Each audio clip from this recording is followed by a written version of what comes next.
Celestial Mother, a story inspired by Rosalina's Storybook from Super Mario Galaxy.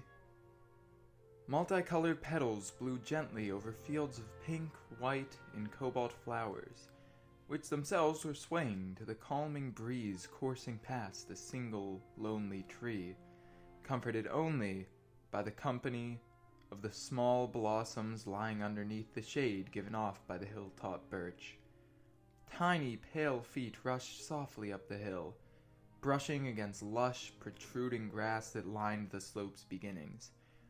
Escalating higher and higher towards the peak of the rolling hill, a small zephyr excited throngs of light cream hair upon the young head of a tiny girl, and blew her baby blue sleeping gown as the breeze went by.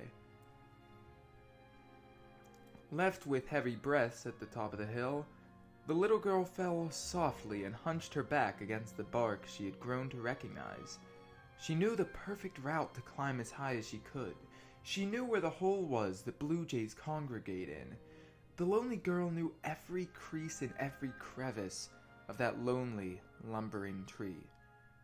In the distance echoed a faint whirring sound, which prompted the blonde girl to lift her head towards the source. Off in the distance, the mesmerizingly clear blue sky was blurred and distorted by a thick black cloud of smog and soot, and with little hesitation, the child darted off in the direction of the smoke. At the base of the cloud, a small figure emerged from what appeared to the girl as a massive red-capped mushroom. Before even noticing the tiny shape that appeared from within, the child was first drawn to all of the inner workings of the crashed machine.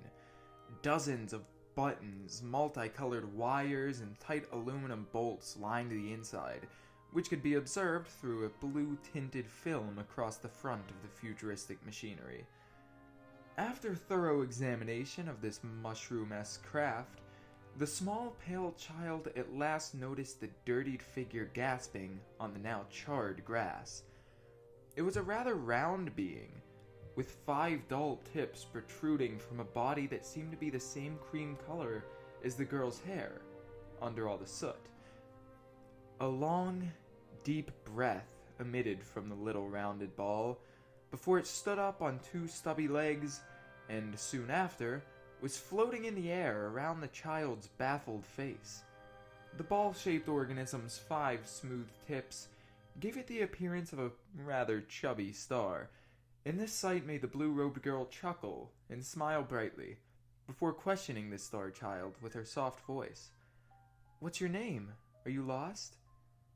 The stellar being's pure, crystalline eyes peered curiously at the girl, examining her figure closely. "I'm Luma, and my spaceship crashed here, and I'm waiting for Mama," the tubby thing said in a rather high, kiddish voice. "She should be coming for me on a comet."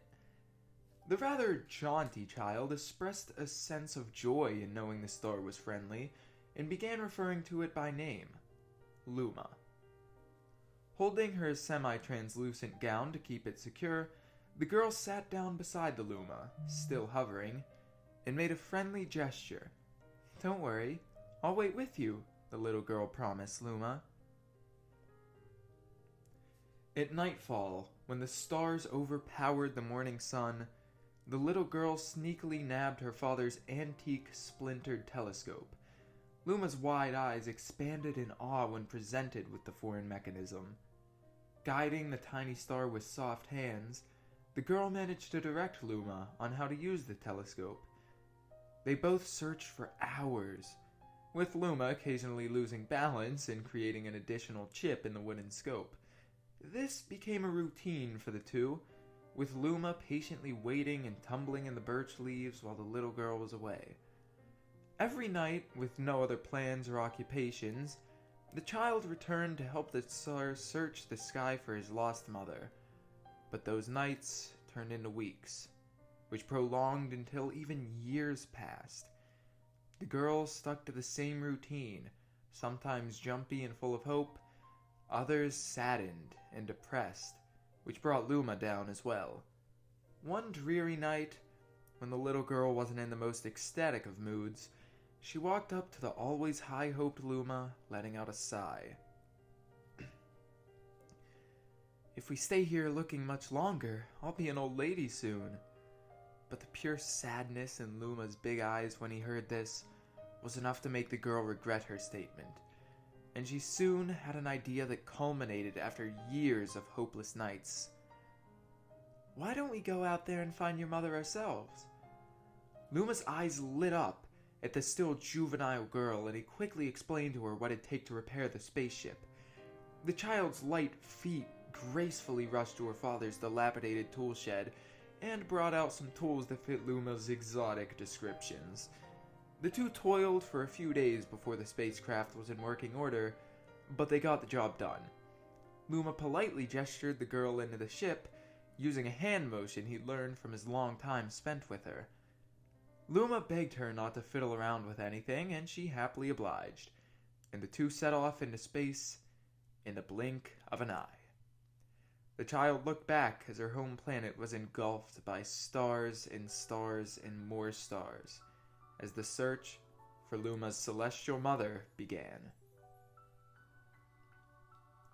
Countless days passed as the pair soared through space with no sight of the comet, or even a single other planet.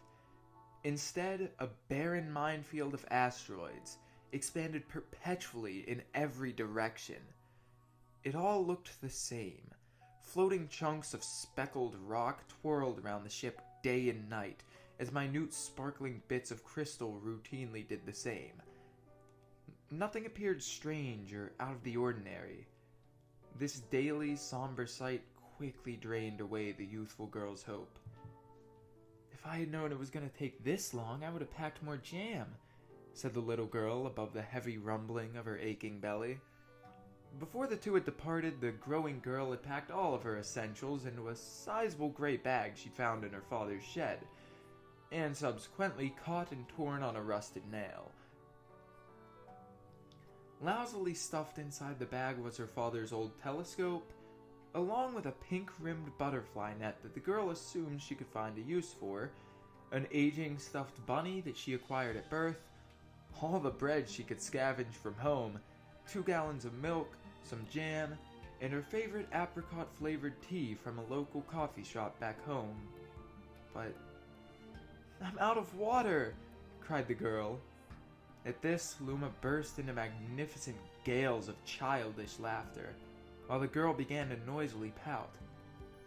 "As long as I have starbits, I'll be fine," said Luma perkily. "Want some?" The bright-minded girl simply wasn't able to stay mad after hearing this. Luma's eyes glowed with ecstasy as his chuckling continued, prompting the girl to join in. "All right, maybe just a nibble." Luma softly lifted the butterfly net with the pink plastic lining it and floated to a convenient window in the ship. His focused gaze pierced into the vast sea of stars as the tiny being swung the net. Pulling it back into the ship revealed tiny, different-colored sparkles that, when examined with a keen eye, appeared to be the same structure as Luma, only minuscule. The pair began to collect starbits with the net, nearly falling out of the ship a few times, but this didn't stop the careless duo. The starbits tasted like honey. On the eve of one particularly bland morning, a brilliant beam of light penetrated the gossamer window, awaking the girl. Believing it was merely the morning sun, the dreary little girl peered through the window, only to be confronted by a mesmeringly beautiful turquoise-blue comet shimmering in front of her. It wasn't quite close enough for the girl to reach, so anxiously, she woke the napping Luma and insisted, "We have to get to that comet!" The stargazing pair launched towards and descended cleanly upon the glowing comet. As the cotton slippers of the girl made contact with the comet's surface, they began to slide on their own, bringing the light girl with them. The shooting star had a relaxing, warm temperature, yet the entirety of it was coated in slick ice. Wasting no time, the two began to clumsily comb the slippery comet, searching high and low in hopes of discovering even a trace of Luma's mother. They laid down with a powerful flop on the warm icy ground in exhaustion, having not found any sign of the Star Child's mother, and now deprived of the energy and spirits to search. Luma rolled over onto his tubby tummy and observed the transparent center of the frozen comet, and before long exclaimed, "Look!" Her eyesight following the direction Luma's soft, tiny finger pointed, the girl was shocked as she noticed clusters of dozens upon dozens of starbits encased and immobilized in the clear, icy innards of the comet. "Pretty good, huh?" Luma gracefully jumped about. "Finding starbits is my specialty." Still beaming with glee, Luma settled as the youthful girl pondered.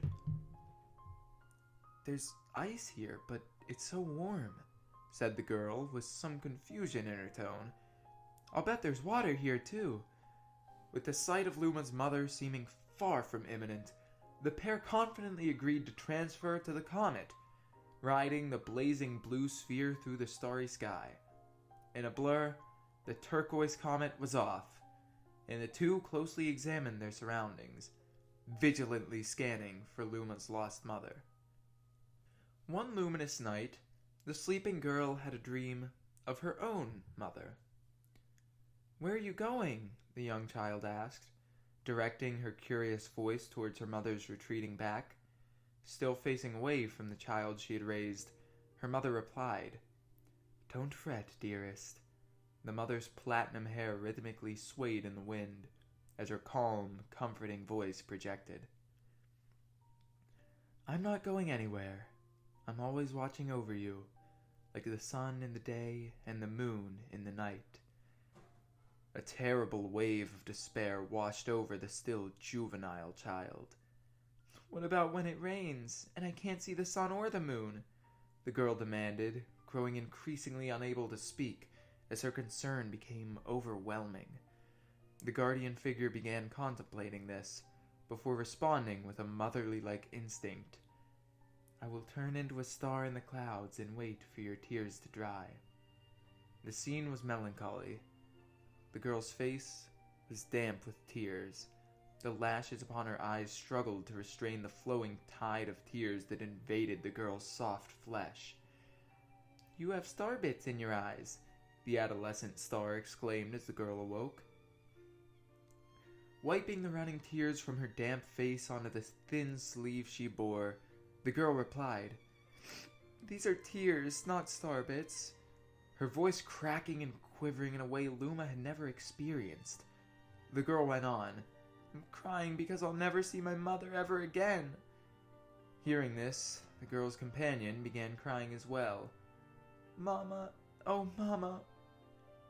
The partners traveled quite monotonously through the sunlit skies, and despite encountering many varieties of comets, all with their own unique structure and hue, Luma's mother seemed more illusory than ever.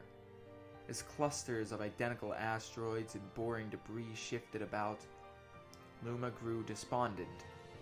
The little girl's attention was quickly drawn to this unfamiliar attitude. Now, the child was quick to comfort Luma. "The rain clouds won't go away if you keep crying," she said, giving her companion a compassionate squeeze. "I'll give you a present if you stop."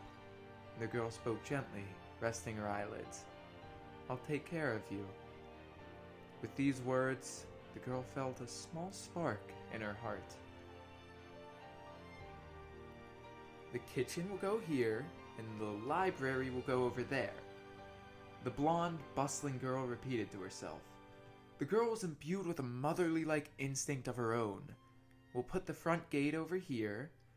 Once the maturing girl took Luma under her nurturing care, she began hustling around unceasingly at a feverish pace.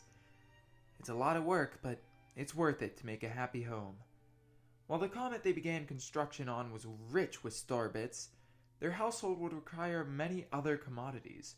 Throughout their journey, the two had gathered supplies, and with them, were beginning to create a place to live together. They toiled with a strong drive. This project inspired them greatly, and with it, they let the distress of finding Luma's mother fade away. Gaping in self-accomplishment upon the completed house, Luma remarked, "Don't you think it's awfully big for just the two of us?" The house's exterior was lined with crimson bricks, with the inside containing a spacey bedroom, an extensive library, and a kitchen with bright walls, filled with many basic utensils and tools. A sector of the comet's radiant surface was lined with white gates straight out of a children's book, and within those gates rested a pristine fountain amidst this magnificently spacious courtyard. While the manor that sat atop the comet was certainly loaded with many luxuries, something seemed to be missing. "If only my mother, father, and brother were here," the wise girl said wistfully.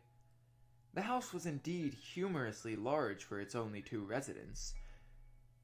That night, within the culmination of her hard labor, clutching her favorite stuffed bunny beside her weary heart, the girl fell asleep upon the comet, satisfied. The sky was a deep navy blue, with bright glittering stars scattered all about like splotches of paint on a canvas. The girl sat within the shimmering garden she had nurtured, and as she was admiring the extraterrestrial specimens of flowers that had recently bloomed, their colorful petals and lengthy stems began to reflect an orangey light. With a swift turning motion, the little girl noticed a tiny, looming planet, barely larger than the fountain in her yard, with an apricot surface. Cautiously emerging from the planet was Luma, a Luma, and of a strikingly similar color to that of its planet. The curious girl was fast to question. "Do you two know each other?" she asked gleefully. The girl's excitement was unwavering, and yet the Lumas gazed uneasily. Neither the cream nor apricot Luma would back away from the other, yet both were very keen on not drawing any closer. They instead just stared longingly, until one of the stars finally broke the silence. "My mama!" Immediately, the apricot Luma parroted back, "My mama! My mama! My mama! My mama!" With the bright light of all of space in the distance, the two Lumas frantically broke into a dance and showed no sign of stopping. The girl, finding the two Lumas' dance both charming and adorable, couldn't help letting out a giggle. Just as her laughter had begun to recede, she noticed the static yellow planet emit something yet again. Many shadows creeped along the planet's cheese-like surface, and above them floated dozens of Lumas that were every color of the rainbow. Green Lumas, blue Lumas, purple, pink, and red Lumas all emerged from the planet, each and every one of them repeatedly shouting and cheering the same words. "My mama! My mama!" With all the Lumas clumsily bumping and falling into each other while yelling, the girl's dormant laughter erupted yet again. "What am I gonna do with all these children?" The deafening chanting of the Lumas slowly receded, and soon their twinkling eyes were blankly set on the laughing girl. At last, the girl regained her composure and came to a decision. "I guess we'll have to name each and every one of you." After a particularly replenishing rest, the next morning the girl finished naming each and every Luma just as she had planned to, and before noon struck, began welcoming them into their new home. There it is. The expanding family of Lumas looked in awe at a fiery lavender rock spiraling through the sky. "Our 100th comet since takeoff," the teen girl exclaimed triumphantly. All of the Lumas celebrated and danced and cheered until sunset, when they were dismissed to bed. Later that night, the girl wandered into the courtyard, and as she was lounging at a newly installed picnic table, a thought crossed her mind. "I wonder if my home planet is still as blue as it was." She remembered her father's telescope. Peeking into the expiring telescope, a minute cobalt dot appeared in its spherical range of sight. It was smaller than a starbit. How strange. It's so far away, but it feels so close. A delicate, calm hand twisted the coarse knob of the telescope, and the blue dot expanded. The knob kept turning, and the dot kept growing until the girl could clearly distinguish a grassy hill surrounded by flowers, with a singular, desolate tree reigning over top. The sight came with a familiar feeling. Expanding even closer, a Victorian terrace came into view, lying upon the hill. The girl said in a faint whisper, "I used to go stargazing there when I lived on my home planet." She remembered rubbing the sleep out of her eyes as she followed her father up that hill to look at the stars.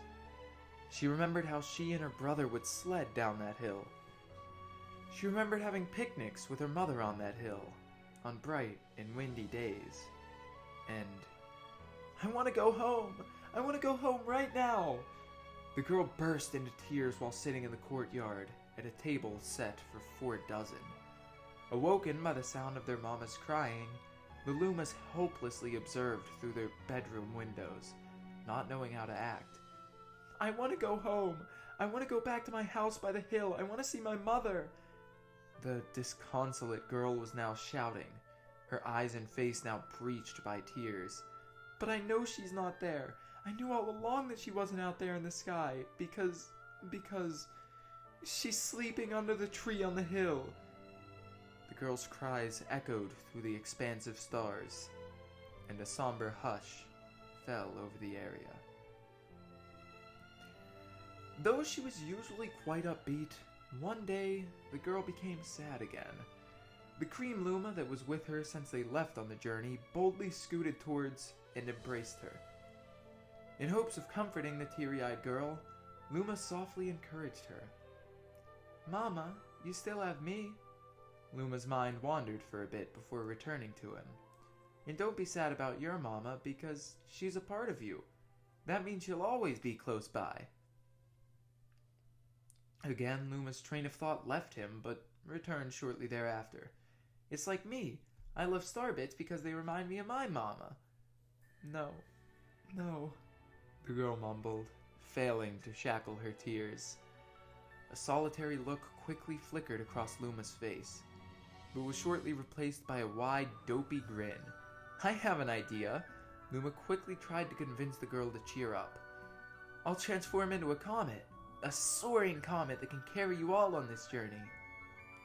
Upon speaking these words, Luma blasted far away at a hyperish speed before zooming right back down as luminous bands trailed behind him. The frosted comet's surface shook and grumbled as a crater formed right through its center. A brilliant bright light emerged from within Luma's newly excavated crater. The strings of lights bonded and twisted together to form a magnificent comet tail, and on the very edge was the familiar face of Luma, now the body of an impressive white comet. The event that had occurred before her left the girl with an insurmountable shock. "But how?" she kept asking. A confident red Luma adolescent ran from within the household and spoke up. "Our destiny as Lumas is to transform into different things." Suddenly, dozens of Lumas excitedly rushed from their home as well. "Stars, comets, planets, we can become all of these things. When I grow up, I want to become a star that makes someone special smile," yelled a young, jade-colored Luma with a hearty attitude. A sky blue Luma then chimed in. "That Luma turned into a real cutie of a comet, didn't he?" With every individual Luma together within the courtyard gates, they cheerily insisted, "No more crying, Mama." "Thank you," the girl full-heartedly whispered, and she pulled in all the Lumas she could with her warm arms, and hugged them with more love than she had ever known she possessed. From that day on, starbits no longer fell from the girl's eyes. The comet set forth for the girl's home planet, its long, white tail blazing proudly behind it. Thank you all so much for listening, reading along, however you like to go about these videos. I base this one a lot on Rosalina's storybook. In fact, most of the dialogue and text is from it, but I added a lot of my own. Basically what I wanted to do is take this story that's in a way a child's story, and turn it into more of a novelization, so have bigger words, more description, stuff that someone like my age or above could enjoy more, well, maybe not more, but like, you know what I mean, less of a childish rendition of it, essentially. But regardless, thank you all for watching, reading along, whatever, and I'll see you all later with another story. Have a great day, everyone.